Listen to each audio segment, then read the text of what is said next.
Thank you for tuning in. I am Jay Lee. This is Jay Lee's Corner. And this is a different review. It's not even a review, but you know, it's always first things first. How was everyone's day? It is currently Thanksgiving Eve.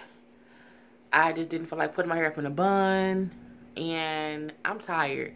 Like, so this is gonna be real basic and simple, people. But again, as I said, I hope everyone is having a wonderful day. I just watched the Who Killed Tupac special that was on A&E, and I was all interested to watch it. Like, okay, you know, they're gonna speak about stuff that nobody know. You know, hopefully it's them really trying to, you know, get to the bottom of what happened. You know, maybe they'll y'all know I mess up my head 1,000 times. You know, they're gonna bring up who did things, just some behind the scenes stuff. Man, when I tell you this was the simplest of the simple exposés, I guess you can call it, that I have ever seen. I mean, it was quite boring. I think I fell asleep on it twice, and both times I fell asleep, I had to force myself to rewind it to figure out, okay, I must have missed something. I ain't missed nothing. A&E, this was on A&E. I don't even know the man who, my hair looks so crazy. The man who, let me just push behind my ear. The man who did this was the same person who I believe was like investigating Michael Brown's murder from a couple years ago. And I mean, it was 2 hours of them basically trying to but basically saying that Orlando Anderson was the one who did it, and the police never did anything about it. Now, you know, when Tupac died, I was 17 years old. I was 17 years old. No, I wasn't 17. Girl, what you think about? He died in 96. I was, how old was I in 96? Damn it. I was a freshman in high school. 14, I think I was in, yeah, 14 years old. I was on my way. Me and a couple of friends, we were on our way to what we call an icebreaker. Back when we were in high school, you know, clubs would have the nights where the high school kids would come, and they called it an icebreaker. So it was like it's a party at a club, you know, no liquor or nothing like that. You know, just go, dance, have fun with other kids your own age. So we were on our way to this icebreaker. My mom was taking us. We was in my mom's car, and we were pulling up to the Grand Quarters, was the name of the club, and on the radio on the way to the club, you know, they announced, you know, that Tupac had passed away. Now, it was shocking, to say the least, simply because, you know, back then, Tupac was larger than life. You know, Tupac had been into, you know, he had been shot before and was fine. So I think I remember in real life when we first heard he was shot, because, you know, he died 7 days later. So, you know, the whole week that he was in the hospital, no one thought he was going to die. They're like, it's Tupac, he going to pull through. You just don't think things like that happen. So when they announced that he did pass away, it was so shocking. And it was a thing like, I remember crying in the car. Cause I'm like, oh my God, like, you know, I can't believe it. So yeah, I remember crying in the car. When we got in the club, that's what, you know, everyone was talking about. That was on, you know, the DJs were talking about it. They were playing, you know, they were mixing in different Tupac songs and everything. So, you know, I remember Tupac, you know what I'm saying? I'm a part of that era where I remember seeing him in Juice, seeing him, and I think it was gang related. This seeing Tupac, you know, it's different now that, you know, we're older, and people who wasn't even alive back then, you know, because that was 20 years ago? What year is it? Damn it. Yeah, 21 years ago. I didn't think about what year it is. That was 21 years ago. So, you know, there are some kids who's, I'm such a Tupac fan, and they weren't even alive to really feel the effect he had on his fans. Like, you thought you knew Tupac, even if you did not know Tupac back then. So I can remember that. You know, I remember just even leading up to him being shot, all the different things that happened. You know, because he was shot in Vegas. It was back in September of '96. You know, And he actually, I think his mom took him off life support, and that's when he ended up passing away and everything. And you know, the only thing that I learned from this thing on A&E, which was called again, Who Shot Tupac? No, Who Killed Tupac? Was that, you know, the last photo that they show of Pac is Pac and Suge in the car, and Pac is like looking at the camera, and like he looked like himself, like someone really caught him in that moment. And I didn't know that photo was because Suge had got pulled over by the police, you know, in Vegas on the strip or whatnot. And so, if, you know, a photo guy or girl or whoever, you know, a paparazzi got a picture of Tupac sitting there as Suge was being pulled over, was stopped by the police.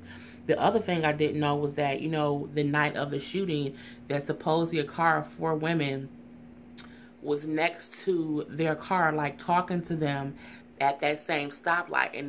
And when they pulled off from talking to Tupac and Suge, the white, you know, caddy rolled up and sprayed the car with bullets. So I'm like, well, hell, did they have anything to do with it? You know what I'm saying? You know, I don't think they did, because if they did, they wouldn't have been on this little special thing, because they had 3 of the 4 women on here who was like still like in the car, riding down the street, saying, you know, this is what happened and whatnot. But again, I mean, it was 2 hours. And they talked to his brother. They talked to a few different journalists. They talked to, the one other thing, you know, the cop who was the first person on the scene, you know, they talked to him. And he gave his kind of account of what happened, because they were first talking to someone else who was there, who was saying the thing that he remembered was that how the cop who first came up, or the cops who first came up, was making them like get down on the ground. They weren't trying to help per se. They was like, you know, get down, get down, get down. You know, get back, get back, get back. So that was one of the person's account of it. But then when they had the actual cop, whose name was Chris Carroll, who was like the first cop on the scene, and he was like on bike patrol, like a bicycle, you know what I'm saying, in Vegas and whatnot. And he was saying, like, when the car came out, he was a couple blocks away, so of course they rolled over and whatnot. And that he, like, when I put up on this, when I rolled up, I just saw all these people getting out their cars, and he, like, I kind of panicked a little bit and tried to tell all them to get down, get back. He like, because I thought they were all about to start shooting again, because again, I don't know what happened. I just got here. So he was like, you know, eventually everyone listened and got down and everything. And he was like, from there, he's like, I noticed it was one car where the door wasn't open, and there was someone in the car.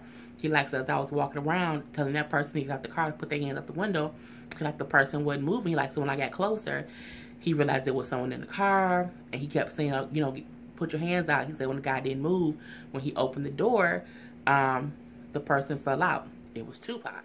He said at that point he realized, he said, because at that point, you know, Tupac was, you know, gurgling because, you know, it's blood and whatnot. And he realized, okay, this is the person who was shot, and everyone else is reacting to this person getting shot. He's like, at that point, Suge came running around. You know, Suge was huge, you know what I'm saying, back then.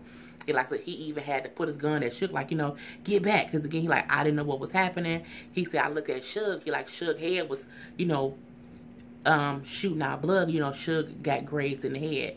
He like, so his head is bleeding real bad. And he was like, and he just kept saying, Pop, Pop. Of course, all shocked. He said, but Suge did get back. He was like, you know, this is thing where, you know, if you're a cop and someone is in danger of dying, you can ask them who did it, and it wouldn't be admissible in court, because it'd be like their dying confession. He like, so I looked down at him. He like, and I remember he, you know, it was all this blood. He's like, but he had on all this jewelry, these gold necklaces. And he was like, it was as if the gold necklaces were covered in blood, because they were holding the blood from, you know, getting out elsewhere or whatever. And he was like, you know, I looked down at him. And he finally, I guess he realized I was holding him or whatnot. He like, and I asked him, you know, who did this? Who shot you? What happened? He's like, Pac looked at me in my face and said, fuck you. I said, okay. So Pac went out the way we would think Pac went out. Because you would think someone would say, oh, you know, who, you know, so-and-so did it, or this who I think did it. He's like, no, he said Pac, you know, Pac's last words to him as the police officer on the scene was, fuck you. We know Pac ain't like the police. You know, we're not going to act like we didn't know that. But, again, the whole 2 hours, you know, kept this point, because it was pointing to Orlando Anderson. Now, for y'all, I know people who might, that is the person who Mike Tyson had a fight in Vegas. So everyone was in Vegas for the fight. Pac, Suge, and their whole little entourage of people. Y'all don't talk about me messing with my hair the whole time. Y'all know I don't like having my hair down. But my head was hurting. But Pac and all of them got into that fight in the casino, where there's footage of the fight in the casino, and Orlando Anderson is the person they basically stumped out, supposedly because he had snatched a chain from somebody in death row earlier in that week or that month, or earlier in life, and he just happened to be in the casino, and because he was I think he was a Crip, or it was a whole Blood versus Crips thing. So they was saying well, yeah, Pac wasn't from Cali, so he probably didn't know. He was Blood. The guy was a Blood because was a Crip because Suge and them was Bloods, and he Pac didn't know that the guy was Pyru, all this gang stuff from Cali that I have no idea about because I live in Michigan, I live in Detroit, and I think when I was younger we did have Bloods and Crips, but that died out real fast or whatever. But, they were saying that he was the one who did it because Pac and them stumped him out, that his retaliation was that they went back and shot and killed Pac. I don't like when people do these exposés, supposedly, where they're trying to get to the conclusion of something, or they're trying to draw their own conclusion and stuff. But I feel like the only reason this Who Killed Tupac thing was done was for ratings. I'm they probably think, people love Tupac, and anything Tupac people tune in. And I that's why I tuned in, because, I'm a Tupac fan. And I feel like I'm disappointed that it was literally, their only theory was, why didn't the police ever look at Orlando Anderson? Why wasn't he ever named a suspect? Why? All roads point to Orlando Anderson. Why couldn't it be that? Yes, it could have been the whole Bloods and Crips thing. Yes, it could have been an East Coast versus West Coast thing. It could have been gang related. It could have been Suge Knight who did it. It could have been someone trying to kill him to make Death Row be a money-making machine with all his unreleased music. There's different theories. It was a waste of 2 hours. It was. If you haven't watched it, you don't have to. I mean, the beginning of it was a little bit interesting because they were more talking about his mom and how his mom was, the whole Black Panther movement and how strong she was and things she did and how she went to jail when she was pregnant with Tupac and how she got out about a month before she had him and how she raised him to be this revolutionary poet, activist, just this multifaceted artist that we all grew to know and love, because Tupac wasn't just a gangster. He wasn't just about thug life. It was so much more than that, and you can tell that in just his raps and what he would do. Hell, Brenda got a baby, Brenda really got a brain. You know what I'm saying? He made a song about issues in the world. It wasn't even about, I mean, some of it was kind of crazy, you know what I'm saying? Because I get around. You know what I'm saying? It's different stuff. But, he was just a multifaceted person. And it's crazy to think because, you think about it. Tupac passed away. My hair looks crazy. Tupac passed away when he was only 25, I believe it was. He young. You know what I'm saying? Because young. He's maybe 10 years older than me at that point in time. It's crazy because back then, he seemed like a full-fledged adult.